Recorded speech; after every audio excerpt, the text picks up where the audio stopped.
এখন ফিল্ম ইন্ডাস্ট্রিতে দুই খুব ফেমাস, এক আলু অর্জুনের পুষ্পা 2 আর দেবের খাদান।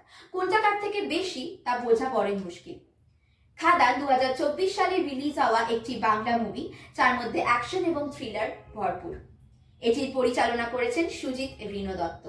খাদান মুভিটি দ্রুততম আয় করা বা সব থেকে বেশি ক্রস ওভার কালেকশন করা বাংলা মুভি হয়ে উঠেছে। এটি সিঙ্গেল ডে কালেকশন অন্যান্য বাংলা মুভির চেয়েও বেশি।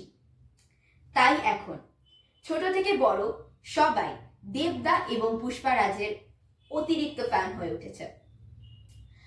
দেবদার খাদান মুভির জন্য বাংলা ফিল্ম ইন্ডাস্ট্রি বা টলিউড ফিল্ম ইন্ডাস্ট্রিতে আবার সেই জাঁকজমক ফিরত এসছে। তবে এই সবকিছুর মধ্যে আরেকটি মুভি রিলিজ হয়েছে যার কোনো শোরগোল ছিল না, বরুণ ধাওয়ানের বেবি জন মুভি। এই মুভিটি বিজয় থালাপতি থেরি মুভির হিন্দি রিমেক। দর্শকদের অনুযায়ী এই মুভিটা আরেকটা বলিউডের ফ্লপ লিস্টে অ্যাড হলো। তবে ফিল্ম ইন্ডাস্ট্রিতে মুভিজ ফ্লপ হোক কিংবা hit, we don't care, we only see the drama।